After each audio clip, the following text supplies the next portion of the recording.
আমি শুনেছি সেদিন তুমি সাগরের ঢেউয়ে চেপে নীল জল দিগন্ত ছুঁয়ে এসেছো। আমি শুনেছি সেদিন তুমি নোনা বালি তীর ধরে বহুদূর বহুদূর হেঁটে এসেছো। আমি কখনো যাইনি জলে, কখনো ভাসিনি নীলে, কখনো রাখিনি চোখ ডানা মেলা গাংচিলে।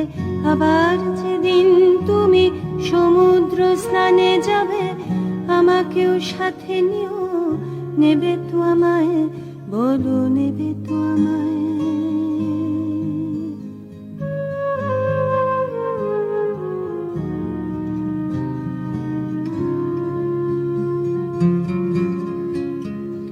আমি শুনেছি সেদিন নাকি তুমি